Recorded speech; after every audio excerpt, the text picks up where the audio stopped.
मेरे प्रियो, सबको जय मसीह की। प्रभु आप सभी को आशीष दें, परमेश्वर की महिमा हो, आमीन। तो आज जिस टॉपिक पर हम बात करने जा रहे हैं, यह हमारे लिए सीखने की अच्छी बात है कि जब आज हम सीखेंगे तो हम परमेश्वर के वचन को जान पाएंगे कि सत्य क्या है, क्या हम सत्य से दूर हैं या फिर हम असत्य पर टिके हैं। इसके पहले हमने पुराने नियम से वीडियो बनाई थी दशमांश के ऊपर, जो व्यवस्था थी इजरायलियों के द्वारा जो दशमांश याजकों को मिलता था, और इजरायली सिर्फ याजकों को दशमांश देते थे। और दूसरी बात, इजरायली कभी दशमांश लेते नहीं थे परंतु याजकों को देते थे। जो मिलाप वाले तंबू में परमेश्वर ने इजरायलियों के द्वारा दशमांश देने की बात करी थी, वह याजक थे और इजरायली याजकों को दशमांश दिया करते थे, परंतु इजरायली याजकों से या फिर किसी से दशमांश नहीं लेते थे। और पहले भी, आज भी, आगे भी दशमांश अन्य जातियों के लिए नहीं है, विश्वासियों के लिए नहीं है, जिसे कहते हैं कि मसीह विश्वासियों के लिए भी यह दशमांश लागू नहीं होता है, क्योंकि यह दशमांश सिर्फ इजरायली और याजकों के लिए था, जो इजरायली याजकों को देते थे, और याजकों से इजरायली कभी दशमांश नहीं लेते थे। इसका सही अर्थ है कि इजरायली सिर्फ याजकों को देते थे पर किसी से दशमांश नहीं लेते थे, क्योंकि जो परमेश्वर ने इजरायलियों के लिए व्यवस्था ठहराई थी, यही व्यवस्था के अनुसार इजरायली याजकों को दशमांश दिया करते थे, क्योंकि वह मिलाप वाला तंबू था जहां पर याजक उस मिलाप वाले तंबू में काम करते थे और उनकी कमाई के अनुसार इजरायली याजकों को दशमांश के अनुसार उनको पैसा देते थे। जो आज के लिए, आगे के लिए, मसीहों के लिए दशमांश लागू नहीं होता है, क्योंकि प्रभु यीशु मसीह ने इसको क्रूस के ऊपर पूरा कर दिया है। क्योंकि प्रभु यीशु मसीह क्रूस के ऊपर प्राण त्यागने से पहले कहा कि सब कुछ पूरा हो गया है। अब ये कैसे पूरा हुआ है, जब हम वचन में जाएंगे तो हम सीखेंगे और समझ पाएंगे कि परमेश्वर का वचन व्यवस्था के अनुसार पूरा हो गया है। आज नई वीडियो में हम देखेंगे कि व्यवस्था का, दशमांश का और दान का अंत कैसे हो जाता है। जब हम आज वीडियो को पूरी रीति से, सही रीति से देखेंगे तो हम सब कुछ समझ जाएंगे। इसके पहले हम कुछ खास बातें सीखेंगे कि प्रभु यीशु मसीह दाऊद के वंशज थे। तो उस वक्त जो प्रभु यीशु मसीह पृथ्वी के ऊपर थे, तो उन्होंने कौन सी भाषा में बात करी थी? वह भाषा अरामी भाषा में प्रभु यीशु मसीह ने बात करी थी। तो क्या प्रभु यीशु मसीह के चेलों ने भी अरामी भाषा में बात करी थी? हाँ, बिल्कुल सही है। प्रभु यीशु मसीह के चेलों ने भी अरामी भाषा में ही बात करी थी। अरामी पहली शताब्दी के फिलिस्तीनी जो मुस्लिम थे, यहूदियों द्वारा बोली जाने वाली यह प्राथमिक भाषा थी। यह हिब्रू भाषा अरबी से कनेक्ट है। और प्रभु यीशु मसीह ने यूनानी भाषा में भी बात करी थी। यह यूनान देश की भाषा यूनानी है, इसे ग्रीक भाषा भी कहा जाता है। यह इंडो यूरोपीय भाषा परिवार की एक शाखा है और यूनानी लोगों द्वारा यह भाषा बोली जाती थी। तो चलिए हम आगे वचन में बढ़ते हैं। जब हम मत्ती अध्याय 6 वचन 1 से 4 पढ़ते हैं, प्रभु यीशु मसीह कहते हैं, परंतु जब तू दान करे तो जो तेरा दाहिना हाथ करता है उसे तेरा बायां हाथ ना जानने पाए। चौथे वचन में प्रभु यीशु मसीह कहते हैं, ताकि तेरा दान गुप्त रहे और तब तेरा पिता जो गुप्त में देखता है तुझे प्रतिफल देगा। तो प्रभु यीशु मसीह ने यहाँ पर दान की बात करी है, पैसे की बात नहीं करी है कि पैसे का दान देना जरूरी है। इस तरह से प्रभु यीशु मसीह ने नहीं कहा है। तो दान देने का सही अर्थ होता क्या है? क्या दान पैसे का ही होता है या फिर दान और भी किसी मतलब से होता है? देखिए, दान का मतलब यह भी होता है कि जब हम अपने आप को पवित्र करके परमेश्वर के समीप लाते हैं, जब हम अपने आप को परमेश्वर के सामने बलिदान करते हैं, तो यह भी एक दान है कि हम अपने शरीर को परमेश्वर के लिए दान करते हैं। इसीलिए कि जो गुप्त में तेरा पिता देखता है तुझे प्रतिफल देगा, क्योंकि परमेश्वर मनुष्य को जांचता है और उसकी पवित्रता को देखता है, फिर उसके ऊपर अपनी आशीष को उड़ेल देता है। और जब हम इसी अध्याय से पहले और दूसरे वचन को देखते हैं, यहाँ पर लिखा है, सावधान रहो, तुम मनुष्यों को दिखाने के लिए अपने धर्म के काम ना करो, नहीं तो तुम अपने स्वर्गीय पिता से कुछ भी फल ना पाओगे। प्रभु यीशु मसीह दूसरे वचन में कहते हैं, इसलिए जब तू दान करे तो अपने आगे तुरही ना बजवा, जैसे कपटी सभाओं और गलियों में करते हैं, ताकि लोग उनकी बढ़ाई करें। मैं तुमसे सच कहता हूँ कि वे अपना प्रतिफल पा चुके हैं। प्रभु यीशु मसीह ने क्या कहा? कपटी सभाओं और गलियों में इसी तरह से करते हैं और परमेश्वर की देह को लूटते हैं। क्योंकि मनुष्य यदि अपने धर्म के काम काम के अनुसार चलेगा वह स्वर्ग पिता से कुछ भी फल प्राप्त करने नहीं पाएगा। तो प्रभु यीशु मसीह क्या कहते हैं, जब तू दान करे तो अपने आगे तुरही ना बजवा। इसका सही अर्थ है कि प्रभु यीशु मसीह ने जो दान के विषय में बात करी है, मनुष्य के शरीर के विषय में करी है, मनुष्य की पवित्रता के विषय में करी है, मनुष्य को एक अच्छा बनने के विषय में करी है कि तुम जब अपने आप को पवित्र करोगे तो तुम्हारा बलिदान मेरे लिए लाभदायक दान होगा कि मैं तुम पर प्रसन्न होकर तुमको आशीष दूंगा और हम स्वर्गीय पिता से वह फल को प्राप्त करेंगे जो परमेश्वर ने हमें अपने लिए स्वर्ग में उठाने की बात करी है। संसार की रीति से जो लोग ढोलक बजाते हैं, दान करते हैं, दान मांगते हैं, यह छली कपटियों के विषय में आधारित है जो मनुष्य अपने जीवन का रास्ता बिगाड़ चुके हैं। जब हम मत्ती 19:21 से 24 को पढ़ते हैं तो यहाँ पर हमारी आंखें खुल जाती हैं। देखिए, हम 21 वचन को पढ़ते हैं। यीशु ने उससे कहा, यदि तू सिद्ध होना चाहता है तो जा अपना माल बेचकर कंगालों को दे और तुझे स्वर्ग में धन मिलेगा और सब कुछ का त्याग कर और मेरे पीछे हो ले। और जब हम 24 को पढ़ते हैं, यहाँ पर लिखा है, तुमसे फिर कहता हूँ कि परमेश्वर के राज्य में धनवान के प्रवेश करने से ऊंट का सुई के नाके से निकल जाना सहज है।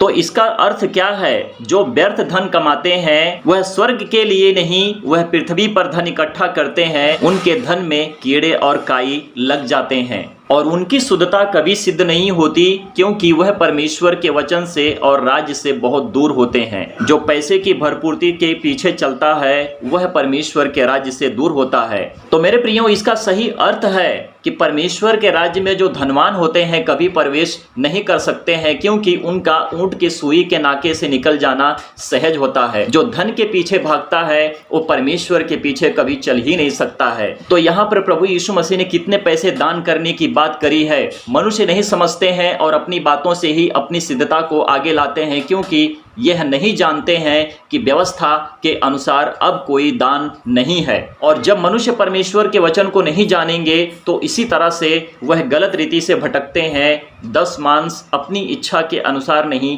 पास्टर कहता है तो 10 मांस देते हैं। यदि तुम जानोगे आज सच्चाई को तो अवश्य है कि दूसरी बार ऐसी गलतियां नहीं करोगे। यदि तुम्हारा दान करने की इच्छा है तो करो, परंतु अपनी इच्छा के अनुसार दो।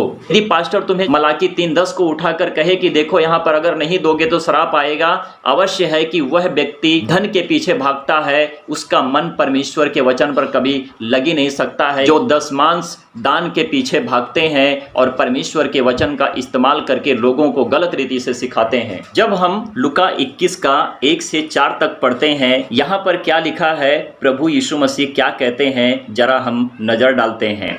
फिर उसने आंख उठाकर धनवानों को अपना अपना दान भंडार में डालते देखा। किसने? प्रभु यीशु मसीह ने देखा। उसने एक कंगाल विधवा को भी उसमें 2 दमड़ियां डालते देखा। तब उसने कहा, मैं तुमसे सच कहता हूँ कि इस कंगाल विधवा ने सबसे बढ़कर डाला है, क्योंकि उन सब ने अपनी अपनी बढ़ती में से दान में कुछ डाला है, परंतु उसने अपनी घटी में से अपनी सारी जीविका डाल दी। और यह पुरानी व्यवस्था है। आप नहीं समझोगे कि जब प्रभु यीशु मसीह इस पृथ्वी के ऊपर आए थे वही पुरानी व्यवस्था तब तक लागू थी कि जब प्रभु यीशु मसीह देख रहे थे कि वो क्या करते हैं, क्योंकि धनवान परमेश्वर के राज्य में कभी प्रवेश नहीं कर सकते हैं। परंतु जो धनवान थे वहाँ पर जो दान डाल रहे थे, उन्होंने अपने धन की कपटी करके उन्होंने थोड़ा कम डाला, क्योंकि जो विधवा स्त्री थी जो दमड़ियों का दान डाली थी वह प्रभु यीशु मसीह को अपने जीवन को सौंप दिया। तभी प्रभु यीशु मसीह ने कहा, तुमने अपनी बढ़ती में से अधिक कम करके दान डाला, परंतु विधवा स्त्री ने जो दान किया है, जो 2 दमड़ियां डाली है, इसने अपना जीविका पूरी रीति से डाल दी है। जीविका मतलब समझते हैं क्या होता है? जीवन, अपने जीवन को प्रभु को सौंप दिया था उसने। यह भी एक दान होता है। तुम पैसे के पीछे भागते हो, तुम दान के पीछे भागते हो। पास्टर कहता है कि देखो यहाँ दान के विषय में लिखा है, तुम दान देते हो, तुम इसी तरह से दान देते रहोगे, परंतु तुम परमेश्वर के राज्य में कभी प्रवेश करने नहीं पाओगे। परंतु धनवानों ने अपने जीवन को प्रभु यीशु मसीह के हाथ में नहीं सौंपा, परंतु विधवा स्त्री ने अपने जीवन को प्रभु यीशु मसीह परमेश्वर के हाथ में सौंप दिया। परमेश्वर की महिमा हो, आमीन। तो प्रभु यीशु मसीह ने यहाँ पर कितने पैसे का दान मांगा, कितना कहा कि तुम दान दो, कितना पैसे का दान दो। यहाँ पर कोई बात नहीं है, किसी पैसे की बात यहाँ पर नहीं है। यहाँ पर धन की बात हो रही थी, जो तुम नहीं समझ सकते हो कि वहाँ पर धनवान थे और एक विधवा स्त्री थी जो गरीब थी, जो अपनी कुंजी प्रभु यीशु मसीह के हाथ में सौंप दिया। जब हम दूसरा कुरिन्थियों 9 का 6 से 9 में देखते हैं, जब हम 6-7 के ऊपर नज़र डालते हैं, यहाँ पर क्या लिखा है, हम जरा इसको एक बार पढ़ लेंगे। परंतु बात यह है, जो थोड़ा बोता है वह थोड़ा काटेगा भी, और जो बहुत बोता है वह बहुत काटेगा। 7 में लिखा है, हर एक जन जैसा मन में ठाने वैसा ही दान करे, ना कुड़ कुड़ के और ना दबाव से, क्योंकि परमेश्वर हर्ष से देने वाले से प्रेम रखता है। परमेश्वर की महिमा हो।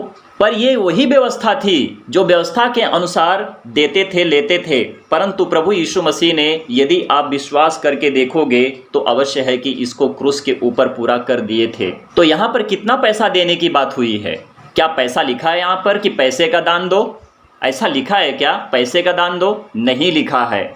यदि कोई कलीसिया में जाता है, अपनी इच्छा के अनुसार दान करता है, तो अवश्य है कि वह अपनी खुशी से दान करता है, अपनी खुशी से देता है।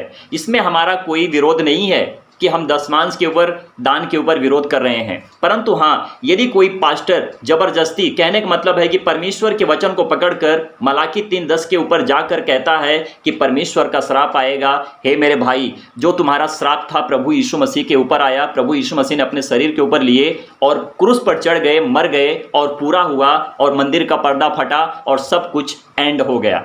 अब एंड किस बात का हुआ है? व्यवस्था का हुआ है, दशमांश का हुआ है, दान का हुआ है। परंतु वचन का अंत कभी हो नहीं सकता है, क्योंकि परमेश्वर का वचन सत्य है।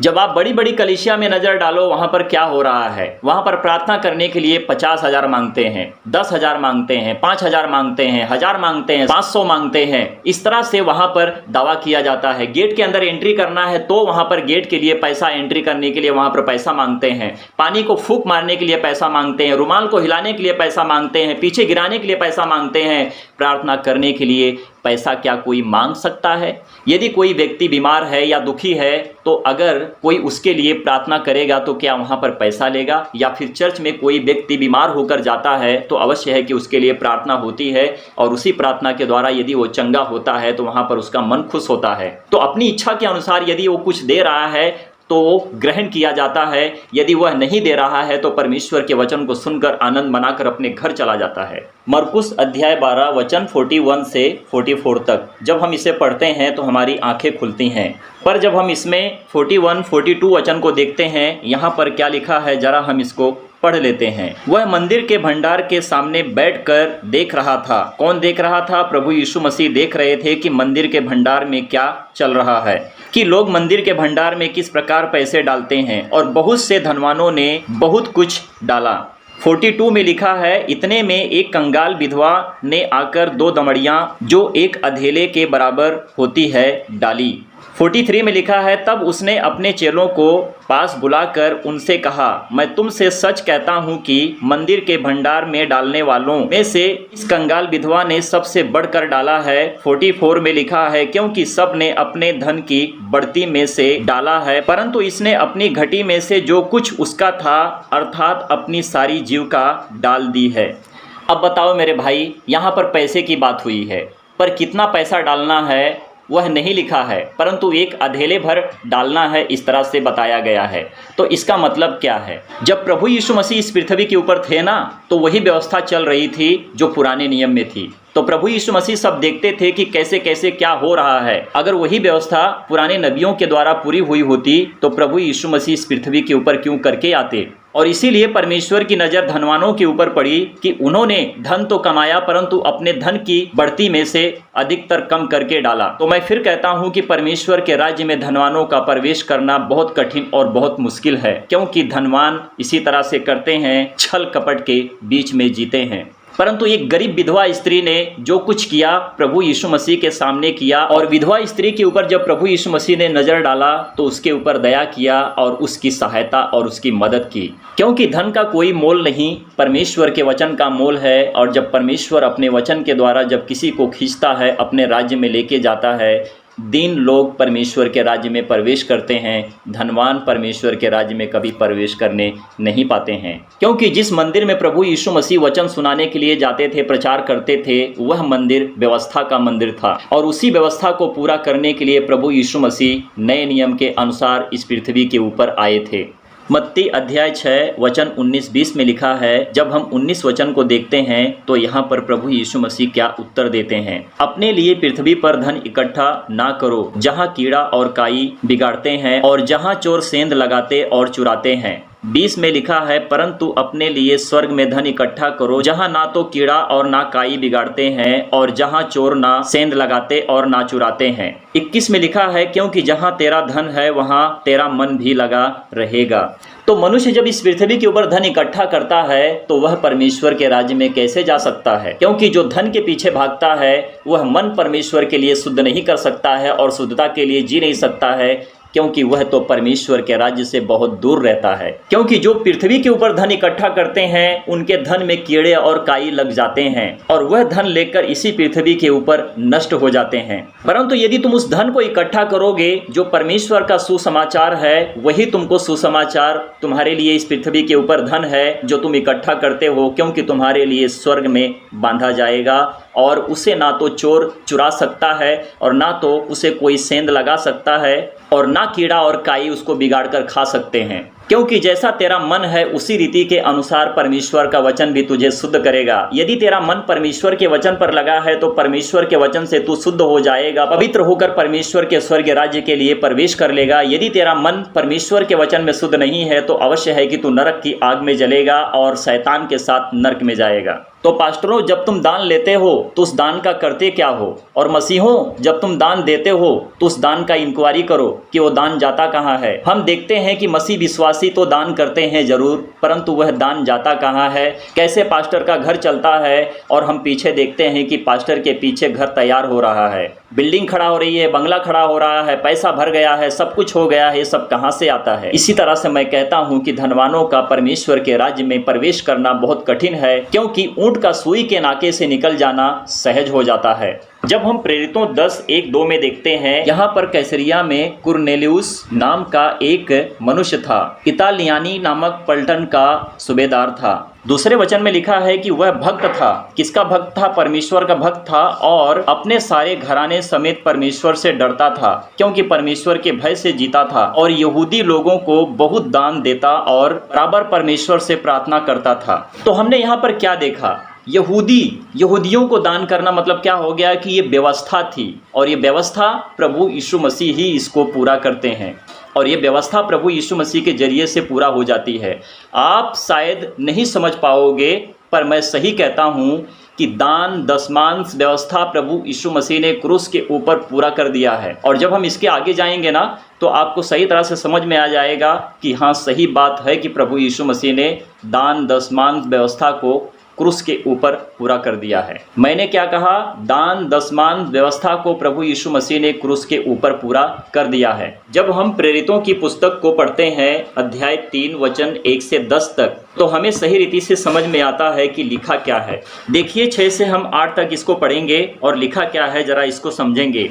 तब पतरस ने कहा, चांदी और सोना तो मेरे पास है नहीं, परंतु जो मेरे पास है वह तुझे देता हूँ। यीशु मसीह नासरी के नाम से चल फिर। 7वें में लिखा है, और उसने उसका दाहिना हाथ पकड़ के उसे उठाया और तुरंत उसके पांवों और टखनों में बल आ गया। 8 वचन, वह उछल कर खड़ा हो गया और चलने फिरने लगा और चलता और कूदता और परमेश्वर की स्तुति करता हुआ उनके साथ मंदिर में गया। देखो 9 वचन में लिखा है, सब लोगों ने उसे चलते फिरते और परमेश्वर की स्तुति करते देखकर 10 वचन में उसको पहचान लिया कि यह वही है जो मंदिर के सुंदर फाटक पर बैठकर भीख मांगा करता था। और उस घटना से जो उसके साथ हुई थी वे बहुत अचंभित और चकित हुए।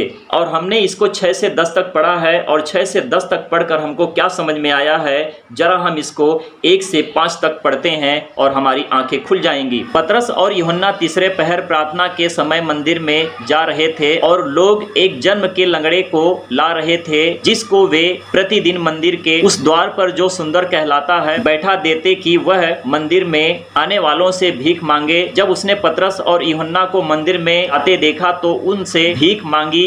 पतरस ने यूहन्ना के साथ उसकी ओर ध्यान से देखकर कहा, हमारी ओर देख। अत वह उनसे कुछ पाने की आशा रखते हुए उनकी ओर ताकने लगा। यहाँ पर दशमांश किसे दिया जाता है? तो यहाँ पर दान किसे दिया जाता है? हमें खाना किसको खिलाना चाहिए? जो परमेश्वर के वचन के भूखे होते हैं, जो वचन के भूखे होते हैं, उनको परमेश्वर का वचन खिलाना चाहिए। पतरस कहते हैं कि देख, मेरे पास धन दौलत तो नहीं है, सोना चांदी तो नहीं है, परंतु मेरे पास जो है परमेश्वर की आशीष प्रभु यीशु मसीह के नाम से कि तू चंगा हो जा। अवश्य है कि वहीं पर वह चंगा हो गया, क्योंकि वह जन्म का लंगड़ा था, वह भूखा था, वह चल नहीं सकता था कि वह काम करके अपने पेट को भर ले। परंतु पास्टर तो काम कर सकता है ना।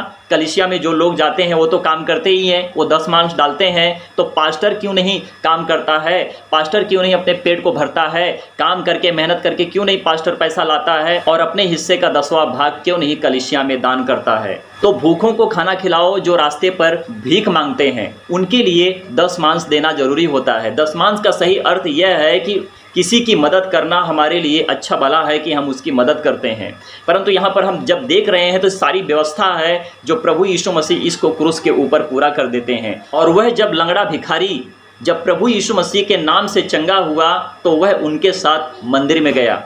और कैसे गया? परमेश्वर की स्तुति महिमा करते हुए गया और परमेश्वर की उस वक्त बढ़ाई हुई। तो दान दशमांश से परमेश्वर भूखा नहीं है कि परमेश्वर कहेगा कि मुझे दान डालो, दशमांश डालो। जब हम यूहन्ना अध्याय 19 वचन 28, 29, 30 को पढ़ते हैं, देखिए यहाँ पर लिखा क्या है। इसके बाद यीशु ने यह जानकर कि अब सब कुछ पूरा हो चुका, इसलिए कि पवित्र शास्त्र में जो कहा गया वह पूरा हो, कहा, मैं प्यासा हूँ। वहाँ सिरके से भरा हुआ एक बर्तन रखा था। अत उन्होंने सिरके में भिगोए हुए स्पंज को जुफे पर रखकर उसके मुंह से लगाया। 30 में लिखा है, जब यीशु ने वह सिरका लिया तो कहा, पूरा हुआ, और सिर झुकाकर प्राण त्याग दिए। तो जब हमने 28 वचन में देखा तो वहाँ पर प्रभु यीशु मसीह क्या कहते हैं कि सब कुछ पूरा हो चुका। इसका सही अर्थ है कि जो पवित्र शास्त्र बाइबल में कहा गया था वह सब पूरा हो गया। और फिर कहा, मैं प्यासा हूँ। और वह बर्तन सिरके से भरा हुआ था और उसके अंदर एक स्पंज था जो उसके द्वारा प्रभु यीशु मसीह को स्पंज चुसाया गया। तो 30 वचन में जब यीशु ने वह सिरका लिया तो कहा, पूरा हुआ। तो इसका मतलब समझते हैं?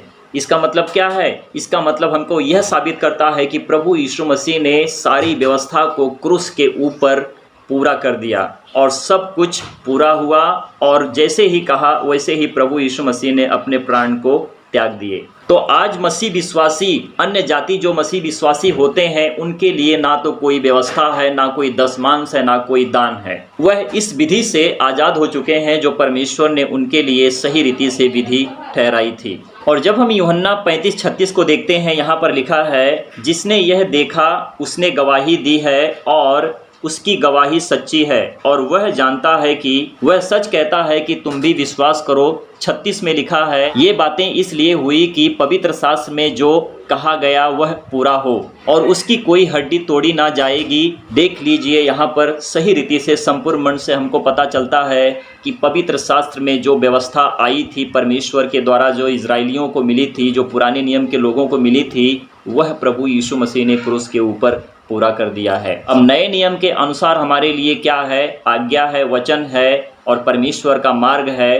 अनंत जीवन है, सच्चाई है। हमें इस पर चलना है, हमें किसी भी विधि नियम का पालन नहीं करना है। यूहन्ना से लेकर पतरस, पतरस से लेकर पौलुस, सभी ने जो काम किया है परमेश्वर के पूर्णता के अनुसार इसको सही रीति से पूरा कर दिया है। और सारे विधि नियम जो व्यवस्था के अनुसार थे, दशमांश दान जो व्यवस्था थी, प्रभु यीशु मसीह ने क्रूस के ऊपर पूरा कर दिया है। अभी हमने देखा यूहन्ना की पुस्तक अध्याय 19:36 में यहाँ पर सही रीति से लिखा है, ये बातें इसलिए हुई कि पवित्र शास्त्र में जो कहा गया वह पूरा हो, उसकी कोई हड्डी तोड़ी ना जाएगी। अगर हम 37 वचन को देखते हैं, यहाँ पर लिखा है, फिर एक और स्थान पर यह लिखा है, जिसे उन्होंने बेधा है उस पर वे दृष्टि करेंगे। अवश्य है कि परमेश्वर की दृष्टि मनुष्य के ऊपर है, और मनुष्य चाहे किसी भी धर्म जाति से क्यों ना हो, जब परमेश्वर के पास आएगा तो अपनी दृष्टि से परमेश्वर को देखता है तो अपने मन को बदल देता है। जब हम मत्ती अध्याय 27 वचन 45 से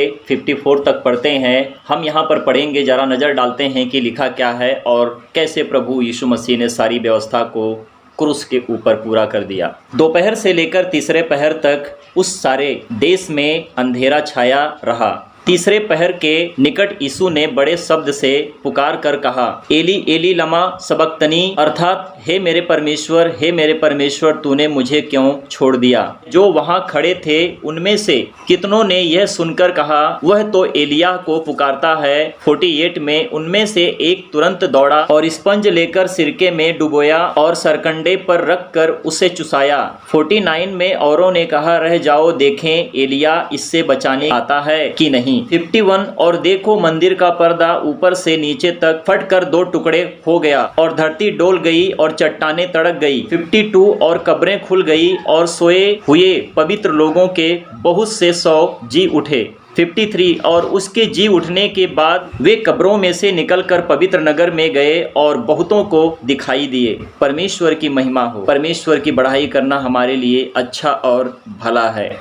तो यह व्यवस्था जिस तरह से प्रभु यीशु मसीह क्रूस पर चढ़े, और हमने पढ़ा और हमने देखा कि प्रभु यीशु मसीह ने व्यवस्था का अंत कैसे किया। जैसे ही प्रभु यीशु मसीह ने क्रूस पर चढ़े और प्राण त्यागने से पहले प्रभु यीशु मसीह ने कहा कि सब कुछ पूरा हुआ, और जैसे हमने यहाँ पर अभी देखा कि मंदिर का पर्दा फटा और सारी व्यवस्था, दशमांश, दान, सब कुछ परमेश्वर ने क्रूस के ऊपर खत्म कर दिया। अब हमारे लिए परमेश्वर का वचन और आज्ञा, परमेश्वर का मान सम्मान, विश्वास, आदर, महिमा, ये हमको देना है। दशमांश, दान और व्यवस्था के पीछे हमको नहीं भागना है। मनुष्य आज तक भी भटक चुके हैं और भटक रहे हैं। पास्टर दशमांश ले रहे हैं और विश्वासी दशमांश दे रहे हैं, बस यही कलीसिया में चल रहा है। यदि पवित्र शास्त्र बाइबल के अनुसार, जो परमेश्वर ने अपने आज्ञा के अनुसार सारा काम दिया है, यदि मनुष्य उसको पूरा नहीं करेंगे तो अवश्य है कि वह परमेश्वर के राज्य से बहुत दूर रहेंगे, क्योंकि धनवान का परमेश्वर के राज्य में प्रवेश करना मुश्किल और कठिन है। इसका सही अर्थ है कि सुई के नाके से ऊँट का निकल जाना सहज है। इसी तरह से मनुष्य का अपना दिमाग है। धर्मी अधर्मी पर दोनों पर परमेश्वर अपनी वर्षा करता है, परंतु दोनों के कर्तव्य के अनुसार उनका न्याय भी करता है।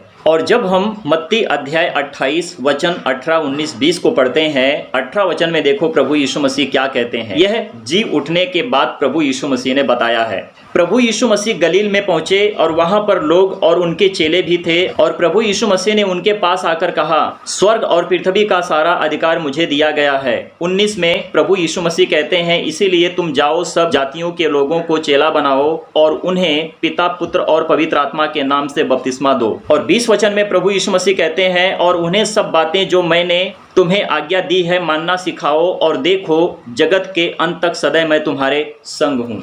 तो क्या प्रभु यीशु मसीह ने यहाँ पर दशमांश के बारे में बात करी है? क्या प्रभु यीशु मसीह ने यहाँ पर कहा है, जब तुम कलीसिया खड़ी करोगे, मेरे लोगों को मेरे पास लाओगे तो उनसे दशमांश लेना? प्रभु यीशु मसीह ने ऐसा कहीं पर भी नहीं कहा है। प्रभु यीशु मसीह ने कहा, स्वर्ग और पृथ्वी का सारा अधिकार मुझे दिया गया है। इसका सही अर्थ है कि प्रभु यीशु मसीह ने सारी व्यवस्था को पूरा करके वह हासिल कर लिया जो प्रभु यीशु मसीह के हाथ में सब कुछ आज हम प्रभु यीशु मसीह के हाथ में है, क्योंकि स्वर्ग और पृथ्वी का सारा अधिकार प्रभु यीशु मसीह का है। तो यहाँ पर प्रभु यीशु मसीह क्या कहते हैं, इसीलिए तुम जाओ, सब जातियों के लोगों को चेला बनाओ। चाहे दशमांश हो, चाहे दान हो, चाहे व्यवस्था हो, इसके विषय में प्रभु यीशु मसीह ने यहाँ पर कुछ भी नहीं कहा है, क्योंकि अब हमें नई आज्ञा, नया वचन और हमें परमेश्वर ने अपना मार्गदर्शन कर दिया है। और उन्हें पिता, पुत्र और पवित्र आत्मा के नाम से बपतिस्मा दो, और मैंने जो तुम्हें आज्ञा दी है उन्हें मानना सिखाओ, और देखो जगत के अंत तक सदैव मैं तुम्हारे संग हूँ।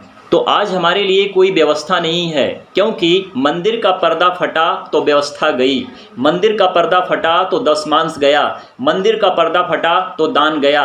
अब हमारे लिए परमेश्वर का वचन है जो उसकी आज्ञा पर चलना है। हर गली, सारी जातियों में जाकर परमेश्वर के सुसमाचार को लोगों तक पहुंचाना है। प्रभु यीशु मसीह ने हमें ये आज्ञा दी है, 10 मांस पर हमें टिके रहने के लिए आज्ञा नहीं दी है। आज जैसे हम देखते हैं कि पास्टर जो होते हैं ना, काम धंधा नहीं करते हैं, सारा काम धंधा छोड़ के दिन भर लगे रहेंगे, और जब हफ्ता आएगा, संडे आएगा, तो उनको पता होता है कि आज 10 मांस आएगा, इस 10 मांस से हमारा पेट भरेगा और हम आगे का भी काम करेंगे। 10 मांस दान व्यवस्था जो है, प्रभु यीशु मसीह ने इसका अंत कर दिया है। अब हमारे लिए 10 मांस दान व्यवस्था नहीं है, परंतु यदि तुम्हारी इच्छा है, तुम अपनी इच्छा के अनुसार दान दे सकते हो, कर सकते हो। यह तुम्हारी खुशी है कि तुम अपनी खुशी के अनुसार कर सकते हो, परंतु किसी के दबाव में नहीं। अगर तुम दान नहीं दोगे तो आपके घर में बरकत नहीं होगी, आपके ऊपर आशीष नहीं आएगी, आप तकलीफ में पड़ोगे, आपके ऊपर श्राप लगेगा। इस तरह से यदि कोई पास्टर कहता है, यदि कोई भी कहता है, तो अवश्य है कि उस कलीसिया को, उस पास्टर को छोड़ देना है, क्योंकि वह पास्टर परमेश्वर की कलीसिया को नहीं, अपनी दुकान को चला रहा है और अपने पेट भरने के लिए सारा एक काम कर रहा है। तो अवश्य है कि हमारा काम परमेश्वर पर सही रीति से हो, और परमेश्वर का वचन हमें सिद्ध करता है, इसीलिए कि हम परमेश्वर के वचन से सिद्ध होकर परमेश्वर की बढ़ाई, परमेश्वर की महिमा करते हैं। परमेश्वर प्रभु यीशु मसीह ने कहा कि तुम सारी जातियों में जाओ और जो मैंने तुम्हें वचन दिया है उनको मानना सिखाओ, और देखो जगत के अंत तक सदैव मैं तुम्हारे संग हूँ। उनको पिता, पुत्र और पवित्र आत्मा के नाम से बपतिस्मा दो। स्वर्ग और पृथ्वी का सारा अधिकार मुझे दिया गया है। अब स्वर्ग और पृथ्वी का सारा अधिकार प्रभु यीशु मसीह का है, और हम प्रभु यीशु मसीह के हैं, तो हम पवित्रता के साथ जिएं, और यही हमारी पवित्रता गवाही देती है कि हमारा परमेश्वर महान है। 10 मांस दान व्यवस्था प्रभु यीशु मसीह ने इसका क्रूस के ऊपर मृत्यु से पहले कहा कि सब कुछ पूरा हो गया है। जब मृत्यु हुई तो मंदिर का पर्दा फटते ही सब कुछ प्रभु यीशु मसीह ने क्रूस के ऊपर पूरा कर दिया है। परमेश्वर की महिमा हो। आमीन, आमीन और आमीन।